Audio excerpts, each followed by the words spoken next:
todos, estamos aqui então para a segunda parte da NR36, Segurança e Saúde no Trabalho em Empresas de Abate e Processamento de Carnes e Derivados. A parte 2, que vai tratar de outros itens relacionados aos requisitos mínimos exigidos pela NR36 nesse tipo de trabalho.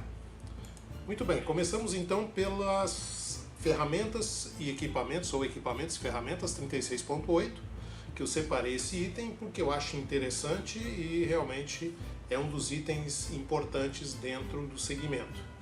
O que diz esse item, né? Que os equipamentos e ferramentas devem ser daquele tipo que facilitem posturas e movimentos adequados, né? E ferramentas específicas e adequadas a cada atividade. O que eu quero dizer é que existe muito improviso dentro dessa área de abate e processamento de carnes, na questão de ferramentas e equipamentos. O que eu quero dizer é que tem muito improviso nessa questão de uso de equipamentos e ferramentas, principalmente nas empresas de pequeno e médio porte, onde sempre aparece alguém que sabe fazer um tipo de ferramenta, um tipo de equipamento para aquele tipo de atividade. E a norma agora nova veio dizendo que há necessidade, né, que a gente tenha realmente equipamentos e ferramentas que facilitem a questão ergonômica e também que seja específico e adequado para cada atividade. Outra coisa que esse item também vai falar é que as facas devem ser apropriadas, porque muitas vezes também há empresas que adquirem esses utensílios de forma irresponsável, né? Quando a gente sabe que principalmente hoje, com a tecnologia que existe na questão anatômica, na questão ergonômica, existem muitas facas apropriadas para cada uma das atividades, para desossa, para corte inteiro, né? Para algum tipo de corte ou recorte específico, para acabamento de peças de carne. Então existe realmente uma gama muito grande. Há a necessidade de realmente a gente ter coisas apropriadas para essa atividade. Outra coisa também que a norma fala nesse item são que medidas preventivas devem ser tomadas para evitar a compressão da palma da mão ou dos dedos em arestas ou quinas vivas dos equipamentos. Coisa que eu já falei anteriormente aí em outro item. Ok. Depois nós vamos ver as questões também relacionadas ao mesmo equipamentos e ferramentas, que esses equipamentos manuais, né, eles devem ser dotados de dispositivos de sustentação, principalmente naqueles equipamentos que fazem recorte, que fazem corte, né? A gente tem, por exemplo, o balancim, que é colocado aí com mola, né, com algum tipo de cabo também, de forma a facilitar a movimentação desses equipamentos e ferramentas na linha de produção, principalmente nas nórias de pendura das carcaças aí. Então é importante que tenha isso bem claro. Equipamentos posicionados dentro do limite do alcance manual e visual do operador, ou seja, não adianta eu colocar toda essa dispositivo de sustentação nos equipamentos e ferramentas e eles estarem dificultando, né, ou seja, assim, dificultados o acesso para o operador. Então é um outro cuidado que se tem que ter, que esses equipamentos que tenham dispositivo de sustentação estejam posicionados dentro dessa área, desses limites de alcance manual e visual. Na próxima lâmina a gente vai ver que os equipamentos e ferramentas elétricas, né, esse é um aspecto importante que eu separei também, devem estar aterrados e fiações e cabos submetidos a revisões periódicas. Essas revisões periódicas, né, tem que definir também digamos assim, a não existência, por exemplo, de fios desencapados, principalmente porque na área, nesse segmento de abate de carnes, né, a gente tem muito uso de água, muita umidade, e isso é, digamos assim, um elemento favorável, né, para a condução da corrente elétrica. Então, o aterramento e as fiações, né, devem ser submetidos a revisões periódicas sistemáticas. Deve ter um sistema de manutenção constante, nessa parte aí, né, das ferramentas e equipamentos, e considerar também as sugestões de trabalhadores na sua escolha, ou seja, deve-se também ouvir o trabalhador no sentido de ele sugerir algumas ferramentas e equipamentos, porque muitas vezes tem até um conhecimento, digamos assim, mais aprofundado muitas vezes do que alguns técnicos que mexem nessa área aí também. Na próxima lâmina a gente vai falar especificamente de facas, né? O que diz a norma a respeito disso, né? Esse é um item muito importante porque a norma muitas vezes ela traz, né, questões que estão relacionadas com uma experiência que foi colocada ali em função da própria vivência dos sindicatos, das reclamações dos trabalhadores. Então, a gente está vendo aí, né, que a norma trouxe algumas coisas onde o trabalhador vai participar também de sugestões e tudo mais. Então vamos dar uma olhadinha nessa questão específica de facas. Estabelecer critérios para a escolha das características das facas com a participação dos trabalhadores, ou seja, eles até dizendo, né, aonde favorece mais a parte de apanha da faca, né, o cabo, as questões da lâmina, o tipo de corte, o tipo de aço usado nessas facas. Então, inclusive as marcas muitas vezes são solicitadas pelos próprios trabalhadores, né, na linha de produção. Um sistema para controle de afiação, né? A gente pode fazer até inclusive um acompanhamento disso através de planilhas para identificar quais são as melhores facas, quais são as mais apropriadas, e isso muitas vezes a empresa ganha uma experiência nesse sentido, né? Reposição constante de facas afiadas, ou seja, o trabalhador não ser mais responsável pela afiação de faca, mas sim ter uma pessoa específica para esse tipo de coisa, né? Apanhando as facas já sem fio para afiar e repondo aquelas facas afiadas para esses trabalhadores que estão ali na linha de produção. Instruir também supervisores sobre a reposição dessas facas, treinar trabalhadores no uso de facas e chairas, quando for o caso, né? E um setor específico de afiação de facas. Então, sempre que possível, né, aliar toda essa sistemática aí em relação ao uso das facas é super importante e é um requisito também que a NR36 está impondo aí nessa nova forma de trabalhar. 36.9 já vai começar a falar a respeito das condições ambientais de trabalho. O ruído, por exemplo, né, é um grande risco físico existente na área de abate e processamento de carnes, né? São muitas máquinas ligadas, são muitos sistemas produzindo ruído. Então, adotar medidas que priorizem a eliminação, a redução da emissão e a redução da exposição. Olha só, diferente, né? Redução da emissão e redução da exposição. Quando eu não posso, por exemplo, reduzir a emissão, eu vou ter que trabalhar no sentido de reduzir a exposição desse trabalhador ao ruído. Então eu tenho que modificar, olha só, né? O técnico de segurança do trabalho muitas vezes aprende, né? Todo prevencionista aprende isso lá no curso de segurança, que há, né, de se fazer quando não se pode eliminar, se reduzir, ok? Realizar estudos em locais com ruído excessivo visando eliminação ou redução, e em caso de impossibilidade, né, de eliminação ou redução, adotar medidas administrativas, né? Você pode, por exemplo, trocar de turnos, você pode fazer rodízios, né? Ou de organização de trabalho, ou ainda, no último caso, como a gente sabe, né? A gente que trabalha com o setor de prevenção sabe disso, que o último caso é a utilização dos equipamentos de proteção individual ou das medidas de proteção individual adequadas. Então, escolher o EPI adequado se eu não posso eliminar e nem reduzir esse ruído. Também outro aspecto importante nas condições ambientais é a qualidade do ar, né? Imagine, né? O pessoal muitas vezes, e é essa a realidade, né, desse segmento, trabalha em locais fechados, porque você tem que conter o frio internamente dentro daquele sistema e também não pode deixar entrar, por exemplo, nas áreas quentes, né, insetos e tudo mais. Então você tem que ter um controle desse ambiente, e esse ambiente muitas vezes é fechado. Então eu tenho que controlar o ar internamente desse ambiente, tanto na parte quente, né, na parte, digamos assim, área suja, como na área limpa e na parte de resfriamento e congelamento, onde eu não posso perder esse frio em que as carnes estão conservadas, né? Então eu tenho que fazer um controle desse ar nos ambientes climatizados, principalmente, né?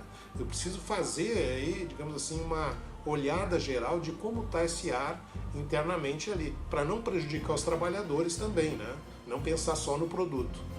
Limpeza dos componentes do sistema de climatização, ou seja, é a mesma coisa que eu tenho que ter em relação aos ar-condicionados, né, na área administrativa, eu tenho que ter esse cuidado também na área de produção.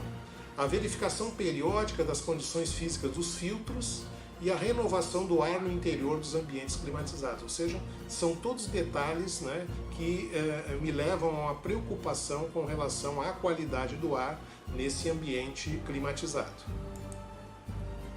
Outra questão também das condições ambientais, que aparece aí, né, na próxima lâmina, 36.9, são os agentes químicos, onde a amônia, né, representa um grande risco para o trabalhador ou para os trabalhadores que atuam na área principalmente de climatização. Tá?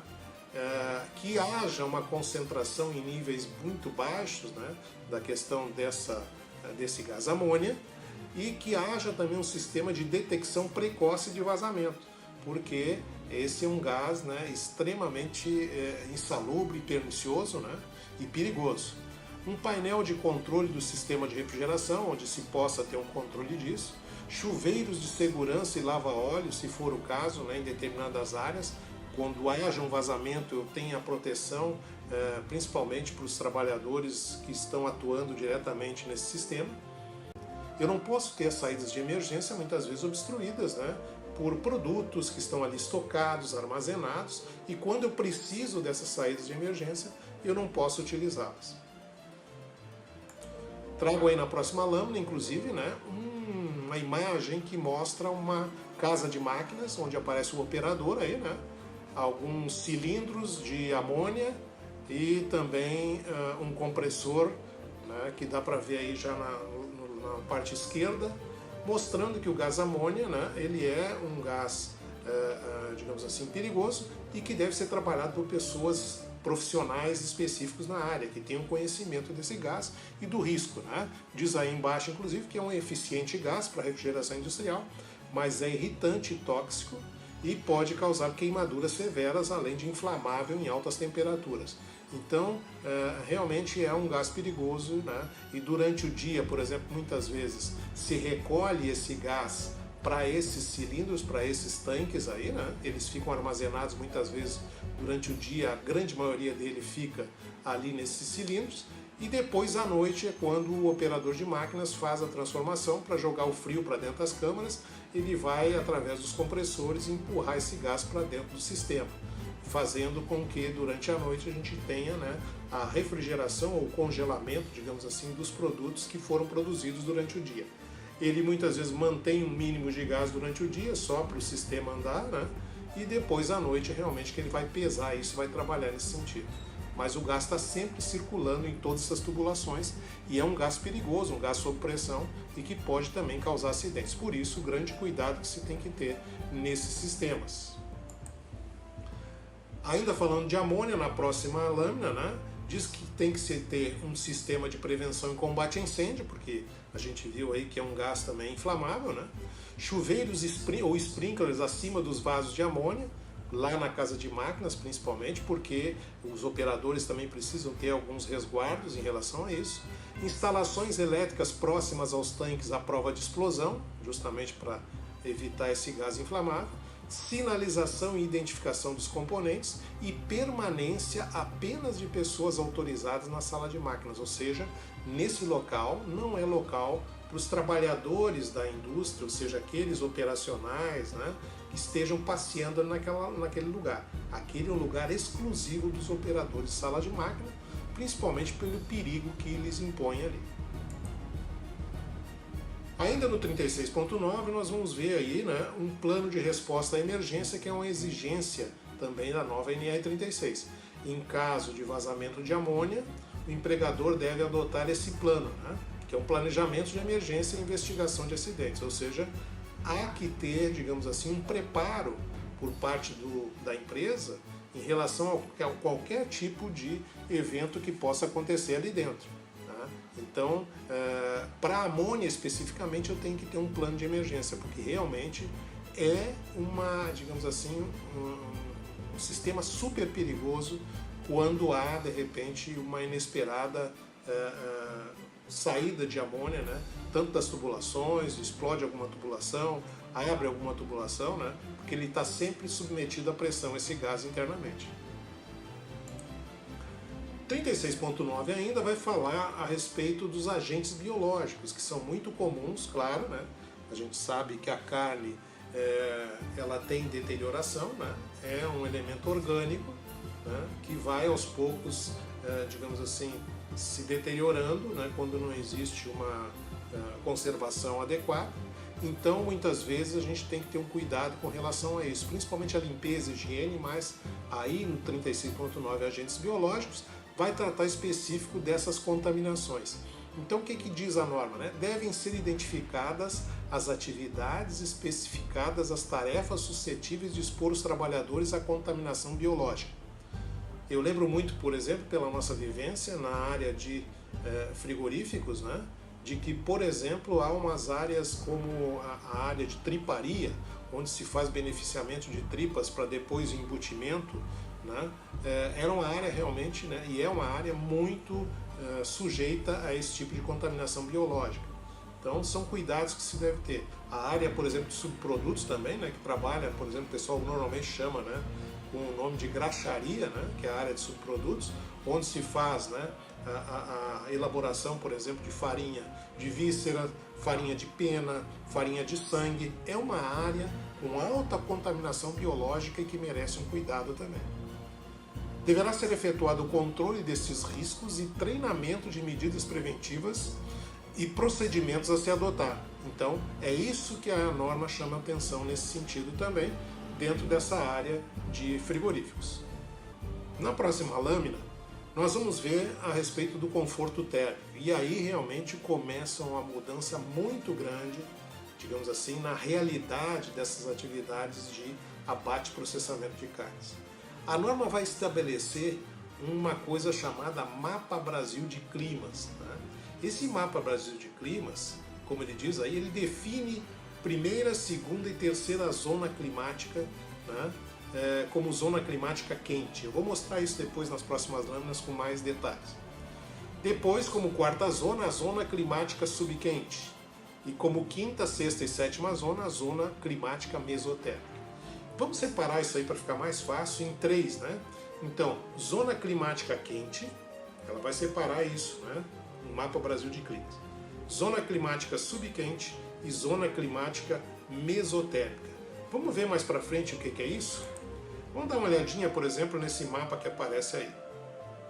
Então, a zona climática quente é aquela zona considerada, por exemplo, lá na região norte e nordeste do Brasil, né? Onde a gente tem aí, né, o Amazonas, nós temos o Pará, né, no norte. No nordeste, né, nós temos ali Pernambuco, nós temos Alagoas, nós temos Piauí, vários estados estão nessa região norte e nordeste, onde nos últimos anos praticamente se estabeleceram algumas indústrias frigoríficas também. Tá? Então, esse Mapa Brasil de Climas considerou, por exemplo, essa uma zona climática quente. Ok? Zona climática subquente, né, foi considerada, por exemplo, a região intermediária, onde nós temos Minas Gerais, nós temos Bahia, muitas vezes pertence ao Nordeste, mas nessa questão de subquente, né, a Bahia, o Espírito Santo, Rio de Janeiro, Goiás, né, nessa região intermediária na metade do país aí. Isso é considerado zona climática subquente. E a zona climática mesotérmica, né, é essa zona, digamos assim, inferior, que eu digo na questão do mapa, né, a região sul, sudeste principalmente, onde nós temos São Paulo, Paraná, Santa Catarina e Rio Grande do Sul como região ou zona climática mesotérmica. Então são três zonas climáticas que essa norma NR36 estabeleceu. Por que isso? Né? Porque a gente tem que considerar que o frio é diferente nessas regiões. Uma coisa quando eu falo frio na zona, por exemplo, quente, né, da região norte e nordeste, outra coisa é quando eu falo frio na região intermediária de Rio de Janeiro, Goiás, Espírito Santo, Minas Gerais, e outra coisa é quando eu falo frio, né, na zona mesotérmica aqui embaixo. O frio, por exemplo, de 10 graus para a pessoa lá do norte e nordeste é muito frio, né? Enquanto que o frio de 10 graus aqui para a região mesotérmica, que a gente chama Rio Grande do Sul, Paraná, Santa Catarina e São Paulo, é um frio, por exemplo, tolerável, né? Então, para eu considerar, né, o trabalhador nessas regiões diferentes aí, eu tenho que considerar um frio diferente também, tá? E é isso que a NR36 vai fazer. Então observem na próxima lâmina aqui, né? Quando eu falo de artificialmente frio, é aquele frio que ele, trabalhador, convive ali nos ambientes climatizados. Tá? Então, olhem só, na primeira, segunda e terceira zona, que é lá em cima, né, na região norte e nordeste, o que é considerado artificialmente frio para eu tomar atitudes, digamos assim, de cuidados com o trabalhador, fornecendo o EPI adequado, agasalho, bota térmica e tudo mais? É o inferior a 15, ou seja, o trabalhador lá de cima, abaixo de 15 graus, ele já está sentindo realmente, né, as dificuldades do frio. Então o frio lá é considerado abaixo de 15, o artificialmente frio. Tá ok? Na região intermediária, que eu chamo de zona climática subquente, ali, Goiás, Rio de Janeiro, Espírito Santo, Minas Gerais, eu vou ter o 12 graus, né, como sendo considerado artificialmente frio. Então, a partir de 12 graus na zona climática subquente, eu já vou adotar os procedimentos de cuidados dos trabalhadores em relação ao uso de equipamentos de proteção individual, por exemplo. Né? Então, nesses ambientes artificialmente frios, inferior a 12 graus, nessas zonas climáticas subquente, já posso considerar artificialmente frio. Aqui embaixo, na zona mesotérmica, que eu chamo, né, Rio Grande do Sul, Santa Catarina, Paraná e até São Paulo, inferior a 10. Vejam então a diferença, né, entre as zonas climáticas e o que é considerado artificialmente frio. Tá ok? Muito bem.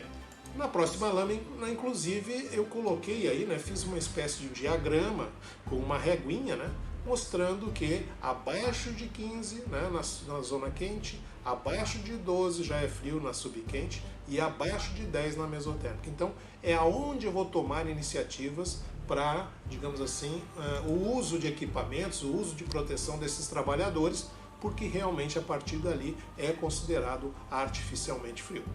Espero que vocês tenham conseguido, digamos assim, entender esse sistema que traz a NR36.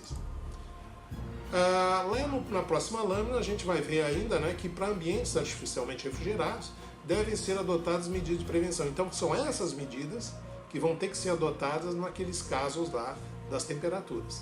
Controle da temperatura, velocidade do ar e umidade, manutenção dos equipamentos, acesso fácil e restrito à água fresca, né, quando for no caso de calor, o uso de EPI e vestimenta de trabalho compatível e outras medidas de proteção aí que a gente até conhece, né, em relação a esses riscos físicos, né, que é o frio e o calor.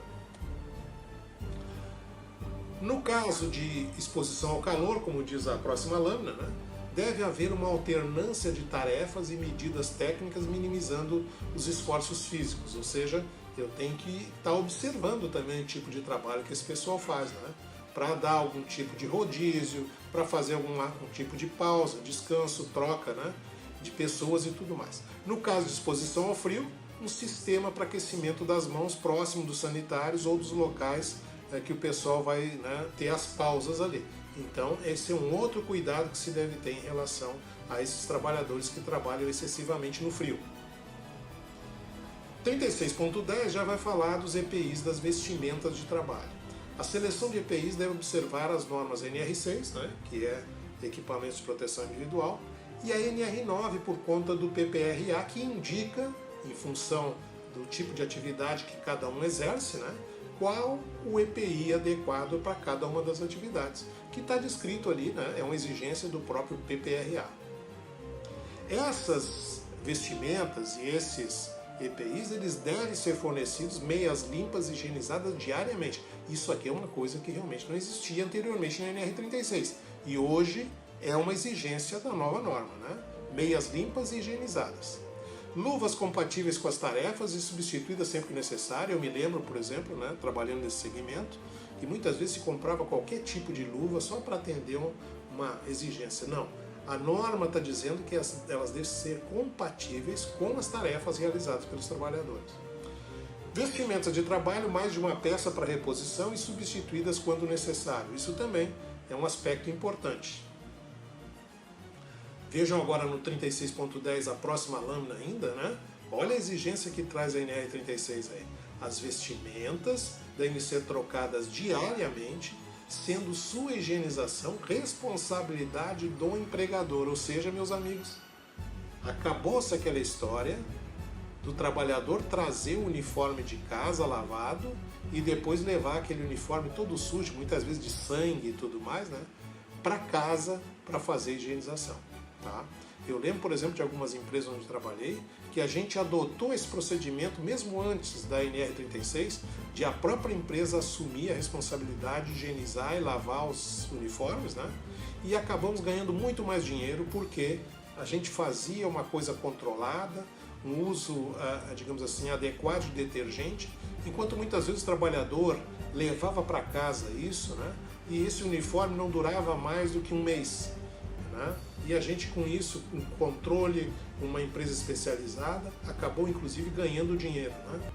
36.11 vai falar do gerenciamento de riscos, que é uma parte importante da NR36 também. Tá? Devem haver ações de prevenção, as atividades de gestão e a dinâmica da produção, ou seja, uma coisa mais técnica, uma coisa mais, digamos assim, desenvolvida por parte da empresa, né? Integrar a prevenção nas atividades de capacitação e treinamento dos trabalhadores, métodos e técnicas e ferramentas adequadas para avaliação de riscos. 36.12 vai falar do PPRA e do PCMSO, que devem estar articulados entre si, um tratando das medidas de prevenção e outro, né, dos exames médicos, da saúde do trabalhador e tudo mais. E também, em particular, né, articulado com a NR17. Foi o que mais a gente falou aqui dentro dessa norma NR36, é a questão ergonômica, né, e as grandes exigências que estão submetidos esses trabalhadores da indústria frigorífica. Outro aspecto importante e relevante dentro da indústria é a PCA, né, o Programa de Conservação Auditiva, para os trabalhadores expostos a níveis de pressão sonora, ou ruído, né, acima dos níveis de ação. E olha que tem áreas, sabe, complicadíssimas nesse sentido. Eu lembro, por exemplo, na área de depenagem de aves, por exemplo, onde tem os depenadores, né, é um ruído intenso com motores de alta rotação, né, onde muitas vezes tem que se usar o protetor auditivo tipo plug conciliado com o protetor tipo concha, em função do grande nível de ruído nessas áreas. E um relatório anual do PCMSO, porque a gente tem que observar, né, a evolução, inclusive, desses quadros de saúde do trabalhador, para evitar qualquer tipo, digamos assim, né, de doença ocupacional posterior que possa levar aí, né, a um comprometimento geral da saúde desses trabalhadores. 36.13 vai falar de outro aspecto importantíssimo da NR36 e que criou uma celeuma, principalmente nos empresários que estavam acostumados a ganhar dinheiro fácil na questão de mão de obra barata desse segmento frigorífico. Olha o que diz a Organização Temporal do Trabalho. As atividades em ambiente artificialmente frios, que a gente viu lá, né, naquela tabelinha lá das zonas climáticas, e onde se movimentam mercadorias do ambiente quente ou normal para o frio e vice-versa, ou seja, você muitas vezes tomando choque térmico, né? Sai do quente, vai para o frio, sai do frio, vem para o quente. Né? 1h e 40 minutos de trabalho é igual, né, à necessidade de 20 minutos de repouso. Ou seja, todo o pessoal que está envolvido em câmara fria ou trabalhando, tomando esses choques térmicos, obrigatoriamente, 1h e 40, vamos botar 2 horas de trabalho, né? Dessas 2 horas, 20 minutos devem ser repouso. Agora, por que eu botei aí, coloquei, né, esse asterisco do lado? Porque lá embaixo está escrito lá PL 2363/11, já no ano de 2011. Tão logo saiu a NR36, um projeto de lei de um deputado, se não me engano, da Bahia, tá? Já solicitava o cancelamento desse item da NR36. E esse projeto de lei ainda está em tramitação no Congresso Nacional. Eu chamei a atenção justamente para que o pessoal que trabalha com frigorífico fique atento nesse aspecto. Existe um lobby muito grande dos empresários da área para realmente cancelar esse item da NR36. Muito bem, outro aspecto importante também são as pausas psicofisiológicas. O que são essas pausas? Vamos observar bem, né, para a gente interpretar o texto corretamente. Trabalhadores em atividades exercidas no processo produtivo, desde a recepção, lá onde chegam os animais, até a expedição, onde está pronto o produto acabado já para ser carregado, onde são exigidas repetitividade sobrecarga muscular do pescoço, ombros, dorso e membros superiores e inferiores, deve ser asseguradas pausas psicofisiológicas conforme tabela a seguir. Olha só a tabela que vem agora. Tá aí a tabela. Uma jornada de trabalho até 6 horas, vamos imaginar, né? Que seja uma empresa, por exemplo, que trabalhe aí, digamos, 2 turnos ou 3 turnos, né? Onde esses trabalhadores trabalham 6 horas por dia. Normalmente são aquelas jornadas que se estendem, muitas vezes, né? Um cumprimento de uma jornada, digamos, de mais de 44 horas, ou que se dividem em dias, por exemplo, como sábado, domingo, feriado e tudo mais, né? Então, se ele trabalha até 6 horas, né, tá, ele vai ter 20 minutos de pausa. Tá? Ele vai ter que ter 20 minutos. Então, 6 horas, ele vai ser pago por 6 horas e 20. Se até 7h20, que normalmente são aqueles horários de segunda a sábado, né, ele vai ter até 7 horas e 40, por exemplo, 45 minutos de pausa. Tá? Se ele tem até 7h20, ele vai ter até 45 minutos de pausa. Se é aquela jornada de segunda a sexta para recuperar sábado, por exemplo, que muitas vezes o pessoal faz mais do que 8 horas diária para fechar o sábado, por exemplo, vai ser 8 horas e 48, tá? Com um descanso de 60 minutos. Ou seja, até 9h10 é o tempo de tolerância com 60 minutos. Então é assim, ó, são pausas psicofisiológicas que têm que ser dadas para esses trabalhadores que trabalham em qualquer uma dessas 3 jornadas. Se é 6 horas são 20 minutos, se é 7 horas e 20 são 45, se é 8 e 48 são 60 minutos. Então, obrigatoriamente essa pausa tem que existir. E olha a observação que eu coloco aí, que também está lá na NR 36. Não devem ser considerados o tempo de troca de uniforme, né? Qualquer tipo de argumentação nesse sentido não é válida, e nem de deslocamento até o setor de trabalho. Ainda relacionado a essas pausas psicofisiológicas, os períodos unitários das pausas, distribuídos conforme o quadro 1, devem ser de no mínimo 10 minutos e no máximo 20 minutos. Pausas usufruídas fora do local de trabalho em ambientes que ofereçam conforto térmico e acústico e disponibilidade de bancos, cadeiras e água potável. Nada de ficar em pé ali próximo ao ambiente de trabalho, próximo das máquinas, próximo à mesa de trabalho. Saídas para o banheiro também não estão incluídas nessas pausas. 36.14 vai falar de organização das atividades. Então o que diz a norma? Adotadas medidas com o objetivo de eliminar ou reduzir fatores de risco por movimentos repetitivos dos membros superiores. Então, a questão, por exemplo, da parte de desossa, carnes de suíno, carnes de aves também, né? Coxa de frango, que muitas vezes tem um refire para exportação e coisa assim. Então isso também tem que ser observado na questão de movimento repetitivo. Principalmente desossa, por exemplo, né? De pernil, desossa de coxa, por exemplo, e sobrecoxa de frango, né? Muitas vezes eu vi assim, né? Várias doenças ocupacionais relacionadas à lesão por esforço repetitivo e que são muito comuns nessa área. Eu, inclusive, gostaria de indicar a vocês um vídeo muito interessante que está disponível na internet chamado Carne e Osso, uma reportagem de um canal de televisão especializado que trouxe aí a realidade de doenças ocupacionais relacionadas a esse segmento. É muito interessante, vale a pena conferir. Vou botar agora pelo menos uma lâmina aí para vocês darem uma olhada, tá? Diz a norma ainda aí nessa 36.14 que as tarefas devem ser organizadas de forma que atendam à cadência dos movimentos de membros superiores e inferiores. Exigência compatível com a capacidade dos trabalhadores e facilitem a comunicação entre trabalhadores e desses com supervisores.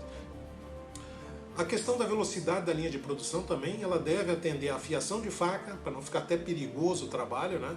Na medida em que essa velocidade da linha, muitas vezes por conta das nórias, né? Que trabalham puxando o trabalho, né? Aquela forma realmente de trabalho puxado. A limpeza das mesas também e as atividades complementares, né? Mudança de posse, troca de equipamento, ajuste de assentos. Tudo isso deve ser levado em conta na hora de ver essa questão também da velocidade da produção. Os rodízios, né, para contemplar a necessidade de se fazer rodízios, para contemplar a alternância das posições de trabalho, sentado e em pé, a alternância dos grupos musculares solicitados, né, de membros superiores e inferiores, a alternância de atividades não repetitivas, ou seja, fazer atividades repetitivas alternadas com não repetitivas, redução de exigências posturais como elevações, flexões, extensões extremas, desvios cúbitos, radiais, punhos e tudo mais, né? E eu coloquei estrado metálico ali porque muitas vezes, né, o trabalhador, né, não tem uma altura suficiente para atingir a mesa de trabalho e ele não pode ficar com os braços levantados muitas vezes em exigências posturais, né, inadequadas. Então muitas vezes há necessidade de se colocar algum estrado para que ele consiga subir em cima e ficar na posição melhor de trabalho. Ainda também, falando em rodízio, que haja uma redução e minimização dos esforços estáticos e dinâmicos, tá? Muitas paradas, muitas inflexões dos braços e pernas, né? Alternância com atividades de exposição ao ruído, umidade, calor, frio, né? Porque o trabalhador não fique um dia todo, né, sofrendo, por exemplo, com algum tipo de risco físico aí muito presente no seu trabalho. Redução do carregamento, manuseio e levantamento de cargas e pesos e redução da monotonia, né? Outra coisa também, falando em rodízio, ainda né, nessa questão de organização das atividades, que a NR36 nova traz, né? Os rodízios devem ser definidos pelos profissionais do SESMIT, ou seja, o próprio pessoal de saúde, né, e segurança do trabalhador, que são esses profissionais do serviço, né, especializado, eles devem estar preocupados com essa questão dos rodízios. Implantados com a participação da CIPA, né, que é importante essa comissão também participar desses assuntos, e dos trabalhadores envolvidos. Os rodízios não substituem as pausas, isso tem que ficar muito claro, né, para a recuperação psicofisiológica, ou seja, as pausas existem e são diferentes do rodízio. Não pode ser confundido uma coisa com a outra e daqui a pouco buscar alternativas, né, de ganho sempre. Né? Análise ergonômica do trabalho, esse é um aspecto importante, eu trago aí também nessa lâmina. Ela deve ser realizada para avaliar a adaptação das condições de trabalho às características psicofisiológicas dos trabalhadores, tomando por base a NR17. A empresa tem que realmente contratar alguém especializado nessa área para fazer uma avaliação geral. Né? Discussão e divulgação dos resultados, recomendações ergonômicas, avaliação, revisão e validação de sua eficácia. Vejam quanta coisa, né, está relacionada à NR17 dentro da NR36. 36.16 ainda vai falar de informações e treinamentos em saúde e segurança do trabalho. Aí a NR36 realmente, né, bateu pesado nessa questão de treinamento na área de frigorífico, que era uma questão muito esquecida. Então diz o seguinte, que os superiores hierárquicos também devem ser treinados. Eu tenho a impressão que isso tem a ver muito, né, porque nunca houve uma preocupação da própria chefia, né, em relação a treinar esses trabalhadores. Então aí eles devem ser os primeiros, de repente, nessa preocupação de treinar. Trabalhadores devem ser treinados a respeito de riscos ambientais, causas, efeitos, medidas de controle, métodos e procedimentos de trabalho, EPI e sua proteção, variações posturais e ações de emergência. E eu não tenho visto, né, declaro a vocês isso aqui, muita, digamos, movimentação das empresas no sentido de capacitarem esses trabalhadores. Talvez até eu me engane, mas não tenho visto essa movimentação. O conteúdo do treinamento, fatores de risco, medidas de prevenção, sinais e sintomas, uso correto de produtos químicos, ajuste do mobiliário e tudo mais. Também, ainda a respeito de treinamento, né, a NR36 vai exigir que exista um treinamento na admissão desses trabalhadores com no mínimo 4 horas de duração. Um treinamento periódico anual com no mínimo 2 horas de duração e aí, de repente, uma reciclagem desses trabalhadores que passaram lá no treinamento pela admissão, né, na admissão, agora fazendo também um periódico anual com uma reciclagem e tudo mais. Treinamento adicional quando forem introduzidos novos métodos, novos equipamentos, mudança no processo ou procedimento. Então são 3 tipos de treinamento que devem ser oferecidos de acordo com a nova NR36. Outra coisa ainda, né, já quase finalizando aí, é a questão da elaboração do conteúdo, a execução dos treinamentos em saúde e segurança do trabalho devem contar com a participação do SESMIT, da CIPA, ou de um representante da empresa com conhecimento técnico, ou um médico coordenador do PCMSO, responsável pelo PPRA. Disponibilizar um material contendo conteúdo dos princípios tópicos abordados nos treinamentos, para que isso fique fixado com os trabalhadores, né? Fazer pequenos folhetos, coisas assim, né? Para que eles levem e discutam até entre si, né? Essas questões relacionadas ao treinamento. E também, diz a norma, né? Informações de saúde e segurança disponibilizadas aos trabalhadores terceirizados, né? Muitos deles estão aí no dia a dia dos frigoríficos, né? Ou das empresas de abate e processamento, como por exemplo os que trazem os animais vivos, muitas vezes são transportadores terceirizados, aqueles que carregam também o produto acabado lá no final da expedição, também são terceirizados. Então, esse trabalho todo de treinamento também deve envolver esse pessoal que não é funcionário efetivamente da empresa, mas que está dependendo dessas atividades da empresa e trabalha ali como terceirizados. Tá ok, gente? Muito bem. Essa então é a nova NR36. Foi muito bom estar com vocês aqui nesses dois módulos, né? Parte 1 e parte 2 da NR36.